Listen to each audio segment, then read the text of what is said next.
साथियों, स्वागत है आपकी अपनी क्लासेज समानांतर क्लासेज चैनल में। आज हम नए टॉपिक के साथ आपके सामने उपस्थित हुए हैं, जिस टॉपिक से हर बार परीक्षा में 2 से 3 सवाल तो मिनिमम पूछे जाते हैं और 3 से 4 या 5 या 6 सवाल तक संख्या इस टॉपिक से चली जाती है। तो ये बहुत महत्वपूर्ण टॉपिक है। आज हम पढ़ेंगे एरिक्सन महोदय के बारे में कि इन्होंने जो साइको सोशल डेवलपमेंट जो थ्योरी दी है उसमें कौन कौन सी बातें हैं, कौन कौन से तथ्य हैं जो परीक्षा में पूछे जाते हैं। साथियों, हम जान लेते हैं पहले एरिक्सन जी हैं कौन। एरिक्सन जी फ्राइड के छात्र थे, यानी कि फ्राइड के स्टूडेंट रहे हैं। उन्होंने क्या किया है कि पालन पोषण की पद्धतियाँ और प्रेरणाओं में संस्कृति के महत्व पर जोर देकर तथा वैश्विक विकास यानी कि एडोलेसेंस डेवलपमेंट के 3 चरणों को जोड़कर एक इन्होंने साइकोसेक्सुअल डेवलपमेंट सिद्धांत भी दिया था, जिसको मनोलैंगिक विकास भी कहते हैं। ठीक है, पृष्ठभूमि जान लेते हैं कि एरिक्सन को एरिक्सन बनने के पीछे कौन सी पृष्ठभूमि रही है। एक अनिश्चित भविष्य वाले कला विद्यालय छोड़ने वाले के रूप में युवा एरिक एरिक्सन की मुलाकात फ्राइड की बेटी अन्ना फ्राइड से हुई, जब वह वियना में विश्लेषणवाद से गुजर रहे थे। एक अमेरिकी युगल के बच्चों को ट्यूशन पढ़ा रहे थे, यानी कि एक अमेरिकी का एक जोड़ा था, उसके बच्चों को ट्यूशन देते थे। यहाँ अन्ना फ्राइड ही थी जिन्होंने एरिक्सन को मनोविश्लेषणवाद की स्टडी करने के लिए प्रोत्साहित किया। एरिक्सन ने क्या किया, 1933 में वियना मनोविश्लेषणात्मक संस्थान में अपना डिप्लोमा प्राप्त किया और जैसे जैसे यूरोप में नाजीवाद फैल रहा था वह उसी वर्ष देश छोड़कर संयुक्त राज्य अमेरिका आ गया। यानी कि वियना में था, ये ऑस्ट्रेलिया में थे, लेकिन ये फिर अमेरिका में आ गया। उसके बाद क्या हुआ, एरिक्सन ने बाद में एक मनोसामाजिक सिद्धांत यानी कि जो आज हम पढ़ रहे हैं वो क्या है, साइको सोशल थ्योरी को प्रस्तावित किया। इसमें यह सुझाव दिया गया कि किसी भी व्यक्ति की पर्सनैलिटी पूरे जीवन काल में विकसित होता है। यानी कि जहाँ फ्राइड ने ये कहा था कि पर्सनैलिटी एक जगह आकर स्थिर हो जाती है, एडोलेसेंस में जो पर्सनैलिटी बन गई वो बन गई, आगे उसमें चेंजेस बहुत कम दिखाई देते, लेकिन इन्होंने कहा कि नहीं नहीं नहीं, पर्सनैलिटी समय समय पर बढ़ती रहती है, उसका डेवलप होता रहता है। तो इसने क्या कहा, जो फ्राइड के इस दृष्टिकोण यानी इस अप्रोच को अलग था, उसका मानना अलग था। उनका मानना था कि व्यक्ति तो प्रारंभिक जीवन में स्थिर हो जाता है, ये तो फ्राइड कहते थे, लेकिन उन्होंने कहा क्या, अपने सिद्धांत में एरिक्सन ने सामाजिक सिद्धांतों पर जोर दिया, सोशल जो रिलेशन हो उन पर अधिक फोर्स किया, जो कि व्यक्तित्व के विकास के प्रत्येक चरण में महत्वपूर्ण है। ये आगे जाकर 8 चरण बताएंगे, उनको कहेंगे कि उसमें सोसाइटी का बहुत महत्व है। इसके विपरीत फ्राइड क्या कहता है, फ्राइड ने एरोजेनिक जोन्स बताया, कामोत्तेजक क्षेत्र बताए, एज भाई कामोत्तेजक क्षेत्र पे जो दिया। इन्होंने कहा कि जो कुछ भी होता है, फ्राइड कहते हैं जो कुछ भी कार्य करता है वो काम वासना के लिए, अपने काम की इच्छा पूरी करने के लिए चीज़ कहता है, लेकिन यही नहीं कहा। यहाँ एरिक्सन महोदय कहते हैं नहीं नहीं नहीं, समाज के अंदर प्रतिष्ठा स्थापित करने के लिए, समाज के साथ एडजस्टमेंट करने के लिए, समाज के अंदर अपनी भूमिका स्थापित करने के लिए ये सब पर्सनैलिटी थी। इसी आधार पर एरिक्सन ने 8 चरणों की पहचान की, जिसमें प्रत्येक चरण में कहा कि एक तरफ तो संघर्ष होगा, दूसरी तरफ डेवलपमेंट होगा। डेवलपमेंट अगर नहीं हुआ तो स्ट्रगल करेगा, और जब स्ट्रगल करता रहेगा और उसको वो डेवलपमेंट नहीं मिलेगा तो वो फिर हीन भावना में चला जाएगा। तो हर चीज़ के पीछे उन्होंने हीन भावना जोड़ी, डेवलपमेंट जोड़ी। इसी आधार पर उन्होंने 8 चरण बांट दिए। ठीक है, अब इन 8 चरणों की हम बात करते हैं। अगर इंग्लिश वाला देखना चाहे तो ये बैकग्राउंड उनका ये रहा है, इंग्लिश को आप स्क्रीनशॉट लेकर आराम से पढ़ सकते हैं। ठीक है, अब इनके जो psychological social stage development theory है वो किस पे है। एरिक्सन का मानना है कि हम जीवन भर इस बात से अवगत रहते हैं कि हमें क्या प्रेरित करता है, हमें क्या मोटिवेट करता है। हमारा जो अहम ईगो का महत्व हमारी क्रियाओं का मार्गदर्शन करने में ईदम से आता है। यानी कि हमारी ईगो अगर सेटिस्फाई नहीं होती तो ईद से हमें कोई लेना दे। ईद क्या होता है, ईद तो होता है रियल चीज़, हमारी जो प्रतिष्ठा तो वो तो ईद होती है, लेकिन हम ईगो एक झूठी आन बान शान के लिए हम ये रहते हैं कि हमारी ईगो हर्ट ना हो। कहते हैं ना कि इसकी ईगो हर्ट हो गई, जबकि ईगो नाम की कोई चीज़ नहीं होती। असली तो अहम ईदम होता है, ईद होता है।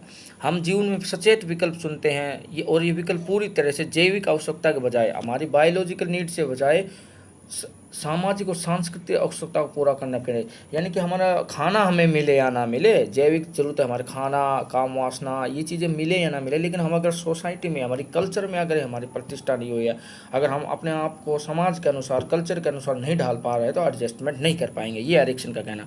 उन्होंने एक उदाहरण दिया कि मनुष्य इस आवश्यकता से प्रेरित होता है कि वे महसूस करे कि दुनिया एक भरोसामंद जगह है, यानी कि उसको ये लगे जहाँ हम रह रहे हैं, जिस सोसाइटी में रहे हैं, जिस वर्ल्ड में रहे हैं, वो विश्वास पात्र है कि नहीं, वे सक्षम व्यक्ति हैं कि वे जो समाज में योगदान दे सकते हैं, और उन्होंने एक सार्थक जीवन जिया है। ये सभी मानो, उन्होंने कहा कि उनको ये लगा कि मैंने कुछ समाज में योगदान दिया है, क्या मैं अपना जीवन सार्थक रूप से जी पाया हूँ, ये चीज़ें अगर मैं कर पाया हूँ तो मेरा जीवन सार्थक है। और इन्हीं बातों को लेकर उन्होंने 8 चरण बना दिए। ठीक है, जैसे एरिक्सन का सिद्धांत उस पर आधारित है कि जिसे वह अधिजनन संबंधी सिद्धांत यानी इपीजेनेरिक प्रिंसिपल कहते हैं। इसमें ये धारणा है कि शामिल है कि हम पूर्व निर्धारित चरणों में अपने व्यक्ति के उद्घाटन यानी अनफोल्डिंग के माध्यम से विकसित होते हैं, और हमारा वातावरण, आसपास की संस्कृति चरणों में हमारे प्रगति को प्रभावित करते हैं। हमारे सामाजिक सांस्कृतिक परिवेश के संबंध में जैविक उद्घाटन मनोसामाजिक विकास के चरण में होता है। यह क्या होता है, प्रत्येक चरण के माध्यम से प्रगति आंशिक रूप से पिछले, यानी कि जो भी हमारे जो पीछे, जैसे मान लीजिए शैशव अवस्था और फिर बाल्यावस्था में जाएंगे, तो बाल्यावस्था का जो विकास होगा उसमें शैशव अवस्था में हमारे समाज में क्या योगदान रहा, कैसे उसमें जो सोसाइटी के लोगों ने क्या योगदान दिया, और उनके बीच में हम किस तरह का रह पाए, किस तरह का उन्होंने केयर दिखाई, ये चीज़ें निर्धारित करेंगे। अब हम इनके 8 चरण के ऊपर बात करते हैं, सीधा चलते हैं। इनके 8 चरण में सबसे जो पहला चरण है ट्रस्ट वर्सेस मिसट्रस्ट, यानी कि विश्वास बनाम अविश्वास। ट्रस्ट मतलब पता है विश्वास होता है, मिसट्रस्ट मतलब अविश्वास। तो ये ऐसी बात ही क्यों कही।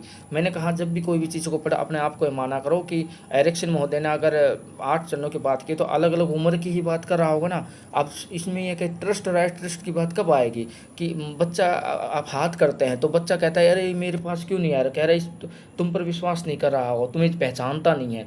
ठीक है, तो ये ट्रस्ट की बात ऐसे ही इसमें लगाई, किस पे ट्रस्ट करेगा। अगर माता पिता उसका अच्छे से ध्यान रखेंगे बच्चे को, तो ट्रस्ट करेगा कि मेरे मम्मी पापा मेरे मम्मी पापा दुनिया के सबसे अच्छे मम्मी पापा, ऐसी बातें करेगा। अगर वो चीज़ें नहीं मिलेगी तो हीन भावना में चला जाएगा।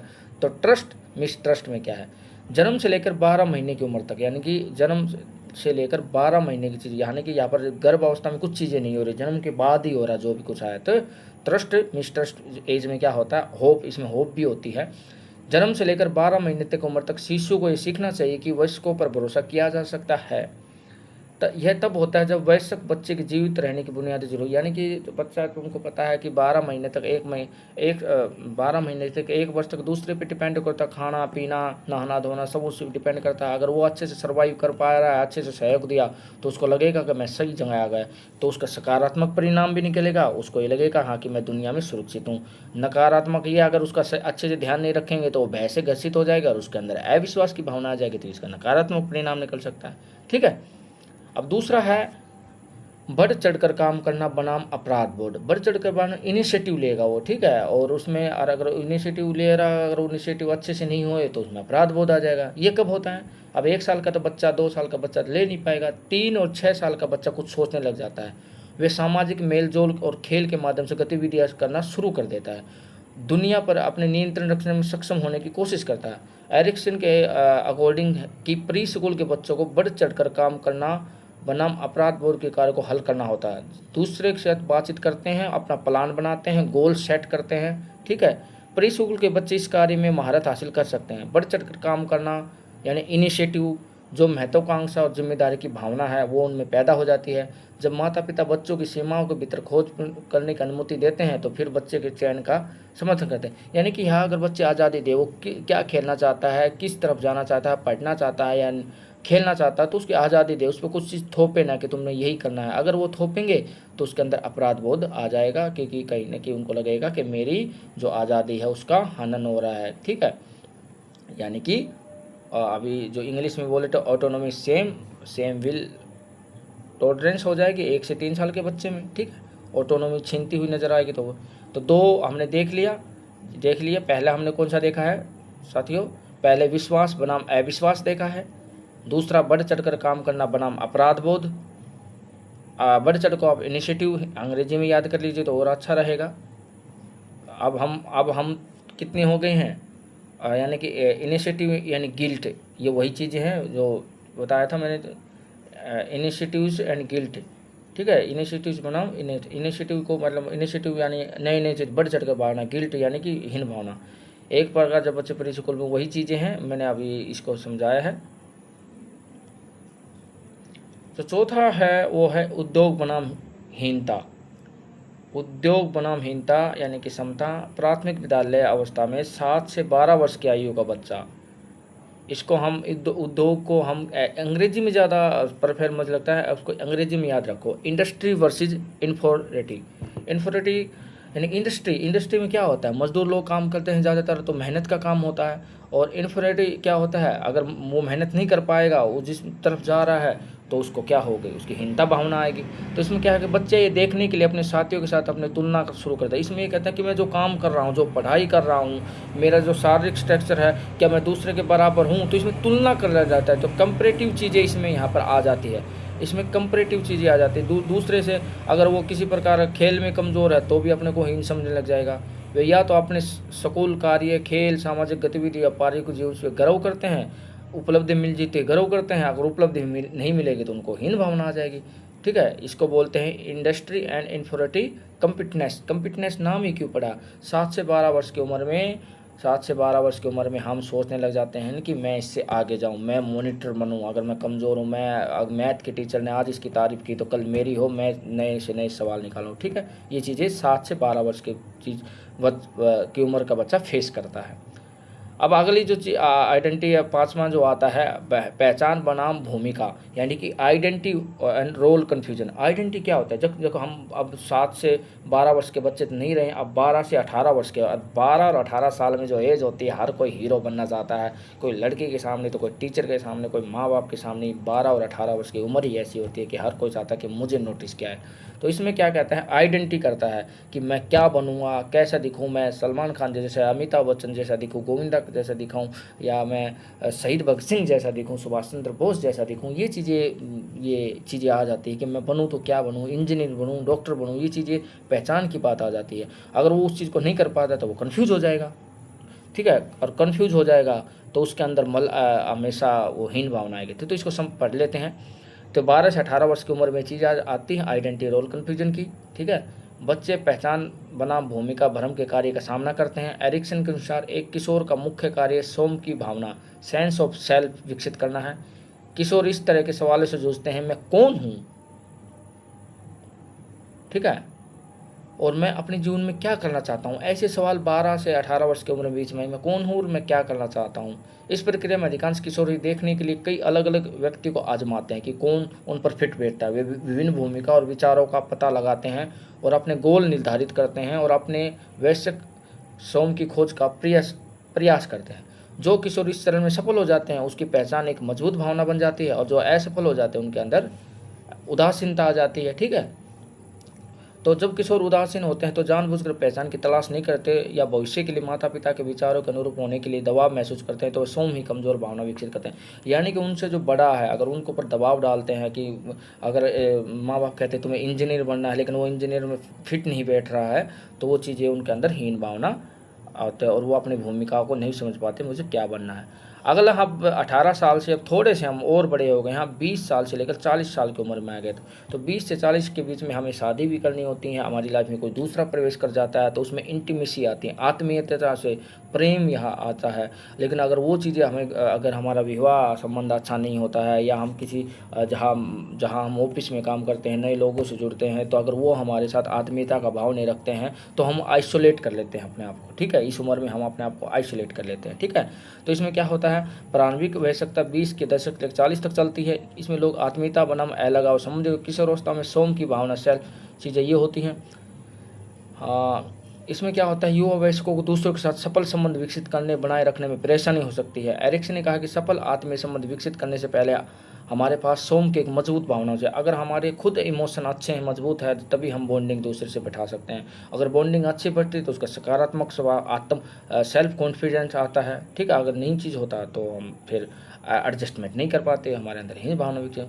अब हम 20 से 40 की उम्र तो हो गई, अब हम 40 से और ऊपर चले गए, अब 40 से 60 वर्ष के हो गए हैं। तो हम 40 साल में क्या होता है, सोचते हैं कि जितना पैसा कमाया जाए पैसा कमा ले, जितना दिमाग लगाया जाता है देश के लिए कितना कर सकते हैं, 40 और 60 के बीच में उम्र कर सकते हैं। तो हम जनरेट करते हैं, किसी चीज़ को जनरेट करेंगे।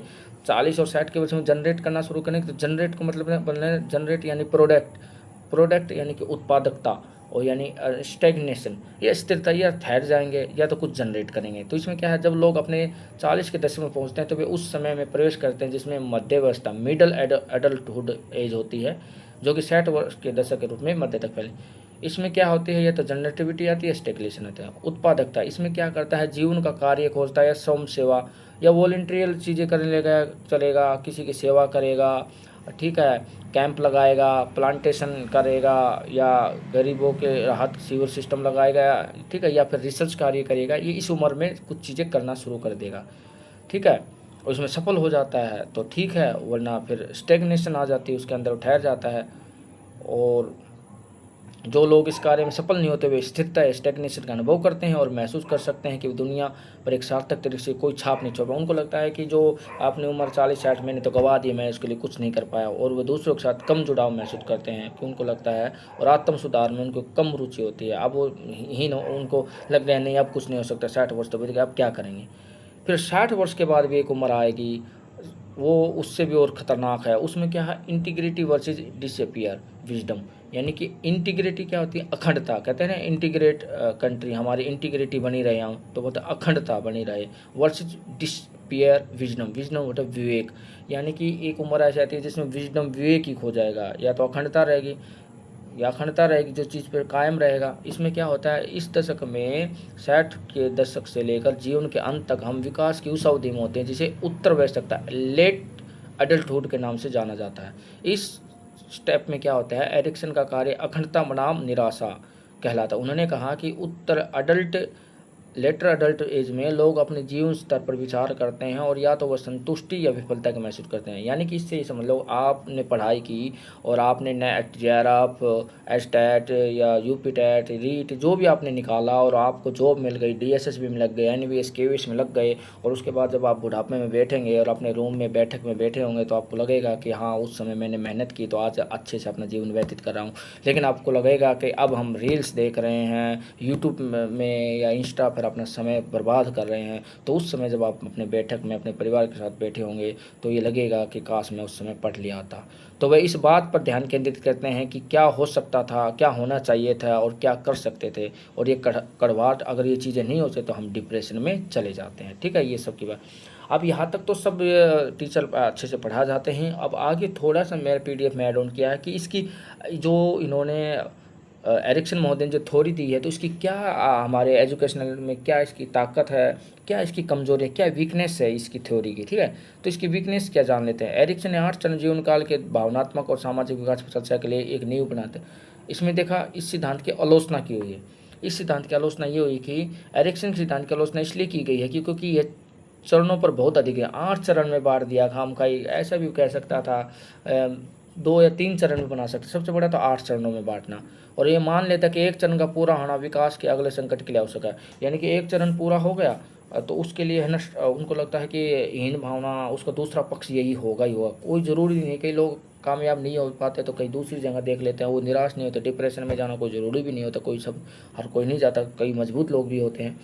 उनका सिद्धांत कुछ विशिष्ट संस्कृतियों में पाई जाने वाली सामाजिक अपेक्षाओं पर ध्यान केंद्रित करता है, जो कि सभी संस्कृति नहीं होते।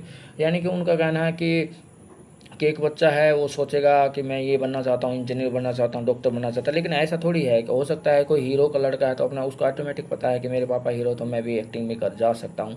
तो उसको का हीन भावना क्या है। उदाहरण के लिए देख लीजिए कि संयुक्त राज्य अमेरिका के मध्य वर्गीय संस्कृति में तो अच्छी तरह से फिट हो जाता है, लेकिन उस संस्कृति में अच्छी तरह से नहीं, जहाँ लिटरेस फेसिस के माध्यम से यौन प्रेडिक्शन मेल खाता। यानी कि अलग अलग देश की अलग अलग संस्कृति में लोग होते हैं, तो सब जगह 8 चीज़ें हों ये संभव नहीं, ठीक है।